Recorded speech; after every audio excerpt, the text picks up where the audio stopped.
Ngayong araw, may tatahin tayong sapatos. Ito yung sapatos ng aking anak. Kailangan natin gamit dito sa pagtatahi ng sapatos, sinulid, at saka yung hook. Ito po yung ating sapatos na ating gagawin. Ito po ay nakabuka na. Kailangan din natin ng gunting para panggupit dun sa sinulid. Bago natin nga pala ito tahiin, tanggalin natin yung sintas, tas yung pinaka sapin niya sa paa para hindi natin matahi.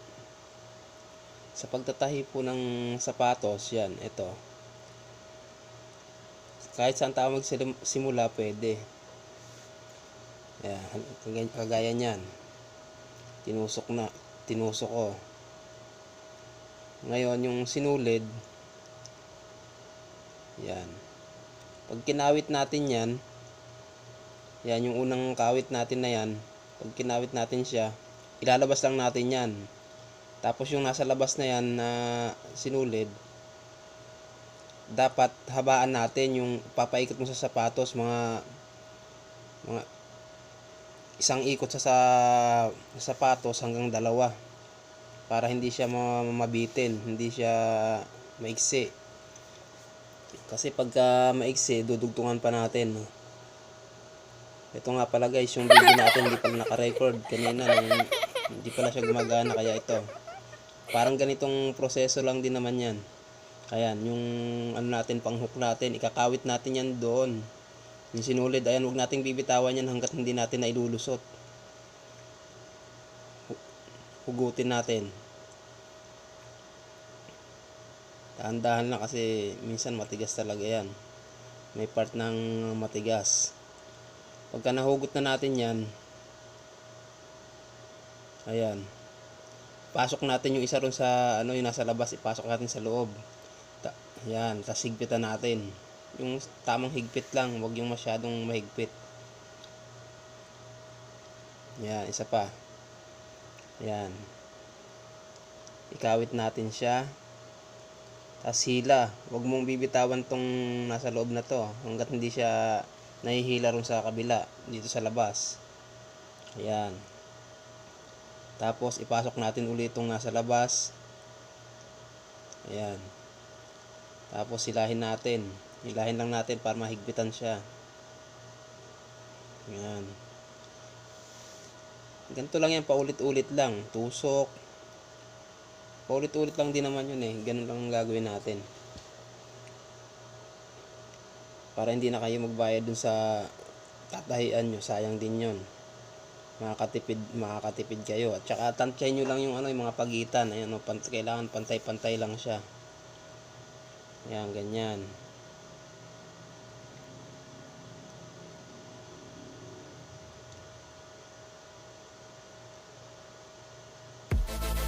Hanggang sa matapos siya, ganyan lang gagawin natin.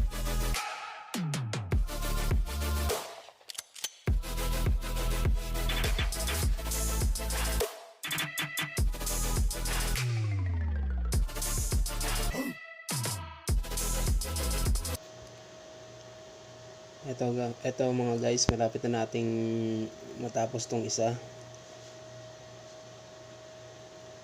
Ayan.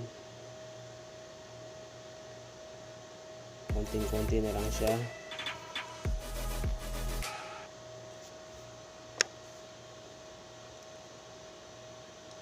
Guys, kung gusto niyo palang bumili ng pantusok na to, yung hook at saka yung sinulid, ilalagay ko na lang sa description ng sa ibaba ng aking video, para kung gusto niyo bumili dun sa shop na nabilang ko, mare-redirect ka ron, tsaka sa Shopee Shopee ko siya in order.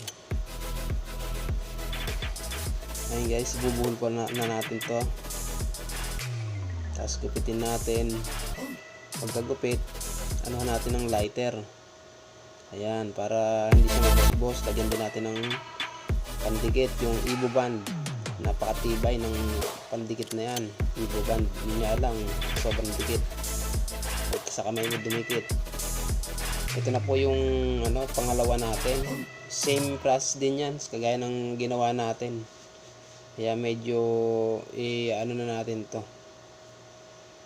Ayan, kagaya niya pagka tusok nyo dyan, yung sinulid na kukunin nyo lang naman yung sinulid na yan, ayun, tapos hihilahin nyo yung isa, yung palabas, yan. Yun yung na yun, hihilahin nyo lang yun. Tapos yung nasa loob, yun yung dudukutin nyo mamaya. Yung nasa loob na sinulid, yung karugtong nung yung mahabang sinulid na nakarolyo. Itong isa na yan, ilalabas natin yan, kaso eto, nabusbos siya. Nabubusbos pagka hindi siya maayos yung pagkakahatak natin sa loob, nabitawan. Kailangan talaga yung nasa loob na kamay natin, pag kakawit natin ng maayos sa hook. O yan, palitan na lang natin yan. Ulitin natin, so ayan. Ayan yung isang yan na nasa labas na yan. Tapos pagkatusok natin dun sa kukunin natin yung nasa loob. Ayan, ikawit natin siya. Yan. Yan sa may hook na yon. Huwag nating bibitawan yan kasi nabubusbos siya. Kailangan yan, pagkahatak mo, siguraduhin mo na hindi siya bibitaw. Yan. Tapos yung itong nasa labas na to, yan. Hatakin nyo sabay. Hatakin yung sabay yan para humigpit. Matatansya nyo yan kung may lalabas siyang yung mata-mata, para bang pag nananahi ka hindi tama yung niya, tension. Yan. Pasok mo uli yung nasa labas, tapos hila. Sabay ang hila. Ganun lang din yan. Paulit-ulit lang yan. Kaya imposibleng hindi kayo matututong gumawa ng sa manahin yan. Yan, kaya ko tinahi yan. Ayan may na siya, yung na yan, yung tanggal na yung dikit. Yung sa part na to, sa pagtatay ng sapatos, yung dito lang naman yung mahirap So ayan, tapos na natin to guys. Hindi ko na masyadong tinapos yung video. Lagyan na lang natin ulit ng lighter, tas pandikit. Guys, kung nagustuhan nyo yung video natin, paki-hit naman yung subscribe button, paki-share, paki-like, then comment na rin kayo para sa susunod na mga video natin, pagka ma-shoutout ko kayo. Salamat sa pagsuporta sa aking channel. Kahit bago lang tayo ngayon, darating din yung time na dadami rin ng subscriber natin. Kaya salamat sa mga sumusuporta dyan.